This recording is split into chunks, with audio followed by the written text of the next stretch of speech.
ইউটিউবের রেসিপি দেখে বানাতে গিয়ে যে আমার একটা এত বড় দুর্ঘটনা হবে আমি কখনোই ভাবিনি। আসলে এমন হতভাগা আমি বুঝতেই পারি নাই।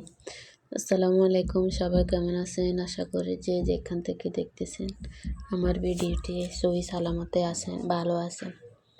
তো সবাইকে অনেক অনেক ভালোবাসা রইল। এখানে আমি চালের গুঁড়ো নিয়েছি আর এখানে লবণ দিয়ে ভালো করে মেখে নিয়েছি, যে অনেক টাইমে তো গুঁড়িগুলো একটু চাকা চাকা হয়ে থাকে ঘরে অনেক দিন থাকলে।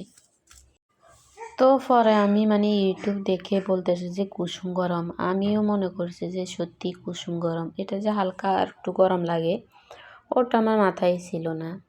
তো হেরা যে ভুলভাল দিয়ে দেয় একরকম বলে আর এক রকম, ওটা আমি আমার মাথায় ছিল না। আসলে নিজের আইডিয়া থেকে যেটা বানাবে ওটাও ঠিক হয়, কারণ ভিডিও দেখে ইউটিউব দেখে যেগুলো আমরা করি একদিনও একটাও পারফেক্ট হয় না। নিজের জ্ঞান থেকে নিজে যেভাবে বানাই সেগুলোই ঠিক হয়। তো এখানে ইউটিউবে দেখছি যে বলতেছে 20 মিনিট এগুলো ওইভাবে রাখি দিত, রেখে তারপরে 20 মিনিট রেখে তারপরে বলছে যে আবার এগুলো ভালো করে মাখার জন্য 5-6 মিনিট। তো আমি সেম 20 মিনিট আমি আরও তার চাইতে বেশি রাখছি, ওদের কথা অনুযায়ী আমি আরও বেশি রাখছি, প্রায় আধা ঘন্টার বেশি। পরে আবার মাখছিও অনেকক্ষণ। ওরা তো ডিম দেয় না, আমি ডিমও দিয়েছিলাম, কিন্তু বানাতে গিয়ে দেখতেছি যে বাকিটার ইতিহাস। খুবই খারাপ লাগছিল আর নিজেকে নিজে খুবই গালি দিতেছি যে কেন আমি ইউটিউব দেখলাম, নিজে দেখে নিজের জ্ঞানে যেটা আছে ওটাই বানাতাম, ওটাই ভালো হতো। কারণ আমি আরও একবার বানাইছিলাম, অনেক ভালো হয়েছে। আসলে জীবনে কখনো না বানাইলে যে অবস্থা হয় আর কি। তো আরেকবার বানাইছিলাম, ওই সময় ঠিক হয়েছে, ওই সময় আমি ভালো হয়েছে, নিজের থেকে বানাইছি ভালো হয়েছে। কিন্তু এখানে যখন আমি ইউটিউব দেখে বানাতে গেলাম না, এখন দেখতেছি যে মনে হয় যে আমার একটু ফানিও বেশি হয়ে গেছে।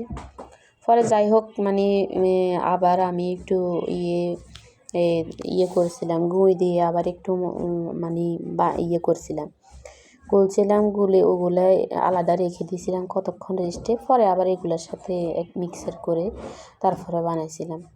প্রথমে বানাইছি মনে হয় যে কি এক অবস্থা, মনে হয় যে তেল কড়াইতে ওই যে তেলের মধ্যে দিয়ে যেভাবে লাড়াইলে হয় এভাবে হয়েছে আর কি। তো পরে অনেকক্ষণ আমি আবার রেখে দিয়েছিলাম, অনেকক্ষণ রাখার পরেও পিঠাগুলো আমার মন মতো হলো না আর কি। খুবই খারাপ লাগছিল যে কেন যে আমি ইউটিউব দেখে বানাইছিলাম, মায়েরা যেভাবে এভাবে বানাইতাম খুব ভালো হতো। তারপরে এখানে সরিষা ভর্তা করতে গেছি, সরিষাগুলো একটু আগুনে নেড়ে নিয়েছি। এখন সরিষা যে অনেকজনে তো টালে না, আমি টেলে নিয়েছি। আসলে টালাটাই মনে হয় আমার ভুল হয়েছে। এমনিতে ভর্তাগুলো মজা লাগছিল খাওয়ার পরে, কিন্তু একটু তিতকুল লাগছিল, মনে হয় যে আমি ওই যে টালার কারণে। তো প্রথম বানিয়েছিলাম এই ভর্তাটা, আর কখনো বানাই নাই আমি। তো বলছি যে আর কখনো আমি এভাবে বানাবো না।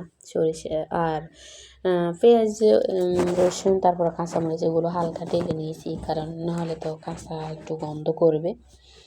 তো পরে প্রথমে সরিষাগুলো আমি ফাটাতে শুকনো শুকনো বেটে নিয়েছি।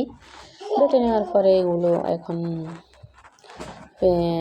কাঁচামরিচ, তারপরে রসুন আর পেঁয়াজ এগুলো বেটে নিয়েছি। নেওয়ার পরে এখানে সরিষার তেল দিয়ে ভালো করে মেখে নিয়েছি। দেখেন এখানে আমি কোনো পানি অ্যাড করি না, একটু পানিও আমি অ্যাড করি নাই, শুধু তেল দিয়েছিলাম, সরিষার তেল দিয়েছি। দেওয়ার পরে এগুলো ঠিক হয়ে গেছে।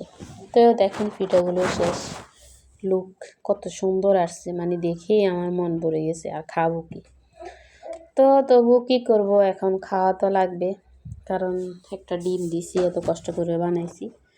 তো আপনাদের ভাইয়া কিছু বলে নাই, ও খেয়ে নিয়েছে। আসলে কি কিছু বলার কি আছে। তো শেষ লাস্টে দেখেন আমার পিঠাগুলো। আসলে জীবনে ভুল করছিলাম, ইউটিউব দেখে ভিডিওটা বানানোটাই আমার ভুল হয়েছে, ইউটিউব দেখে পিঠাটা বানানোটাই ভুল হয়েছে। তো সবাই ভালো থাকবেন, সুস্থ থাকবেন, আর আমার ভিডিওটি দেখার জন্য আপনাদের সবাইকে অসংখ্য